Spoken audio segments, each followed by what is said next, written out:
Hello everyone. The first couple of videos I made in this series talked about what riding anxiety is and gave you a little glimpse at some of the solutions that one can employ to overcome this issue.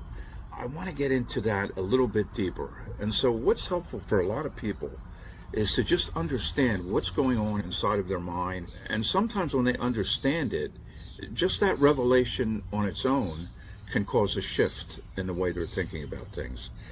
And here's basically what's happening. A person thinks a thought.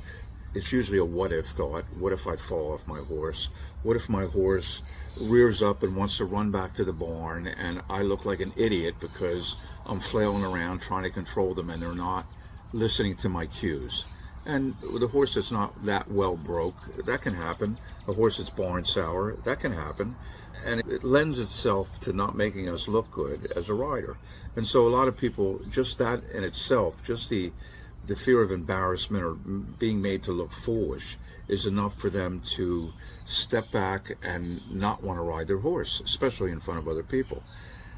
All these things start with a thought. And what ends up happening with riding your horse anxiety, or any type of anxiety for that matter, the way it starts is with a thought. You think a thought that the amygdala, which is the part of your brain which detects, it's a threat detection alarm system. When something happens that it could be a threat, it could be a real threat, or it could be just a perceived threat. It doesn't really matter. If you perceive it as being a threat, then it's real enough for you to get the physiological sensations, anxiety. And so what ends up happening is the brain releases neurochemicals. It could be adrenaline, it could be cortisol, it could be an epinephrine. It's basically natural chemicals that your brain floods your bloodstream with. And when it gets down into your gut, your stomach might flip. You might feel butterflies in your stomach. When you feel it running through your veins in your arms, you're going to get like an excited feeling. Maybe you start to shake. When it's up at your throat, it's going to make your voice shake or crack or break. And sometimes you feel it more in your chest than your heart, and you'll feel your heart race, or it feels like it skips a beat. And so all of these things happen as a result of a thought. And most people miss the thought. They miss the thought and they catch the body sensation. The thought is first, and then the body sensation is second. And by the time they notice the feeling in their stomach or chest or head or arms or legs, by the time they feel those body sensations, that thought is long gone. We have so many thoughts racing through our mind, we often miss the thoughts. And so the first thing to do is become aware of the thoughts and catch thoughts which overexcite you, and in the cycle of overexcitement, to catch yourself early on, because the more anxious you get, the stronger the body sensations are that you're feeling, the longer it's going to take to get rid of. The fact is, it only takes 60 to 90 seconds, and really it's closer to 60 or less seconds before these neurochemicals which have flooded your bloodstream are going to start to gradually decrease and dissipate and stop bothering you. Now you might say, listen, Tom, I think about riding my horse and I can be nervous about that for hours at a time before I actually saddle up and get on. Once I start thinking about it, I could feel anxious for hours. It's not 60 to 90 seconds, but here's the thing. The neurochemicals release that happen because of that particular thought will disappear in a matter of 60 seconds or so. It's the thoughts after that. It's the logs that you keep putting on the fire after that keep the fire going, that keep the feelings, the sensations going, and we label them as anxiety. If you stop and think for a moment, how you feel when you go to ride your horse and you call that anxiety, and whatever body feelings that might be. I just named quite a few. It could be them, it could be others.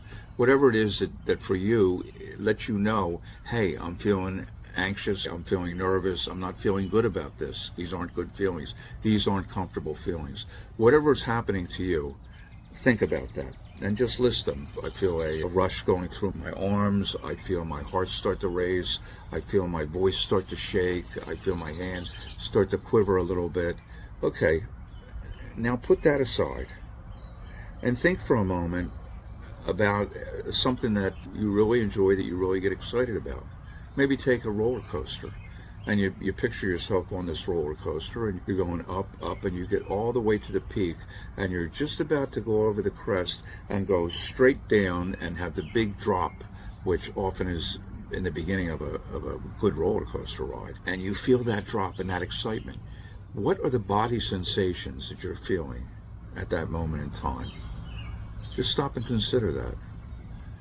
It wouldn't be a surprise to me if the same racy heart, sweaty palms, nervous energy going through your veins, excitement in your voice, it's often the exact same thing. The difference between what we label as anxiety and what we label as excitement, the body sensations are often very much the same, and sometimes even identical. It's been said that these body sensations, along with an expectation that something good is going to happen, we call excitement. And those exact same body sensations that we've just described, when the expectation is that something bad might happen, then we label it anxiety. And the importance of recognizing this, there's a couple things that are important about that. But one is just the labeling itself.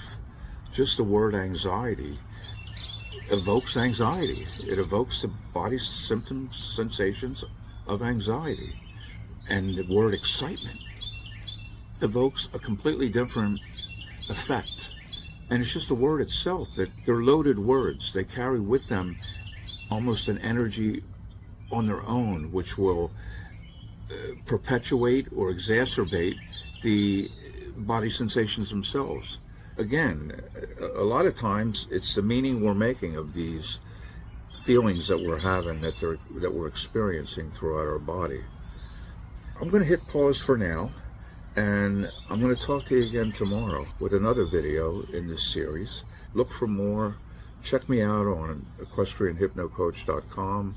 Check out my book, Get Back on That Horse, which is available on Amazon. Thanks for listening. We'll talk again soon.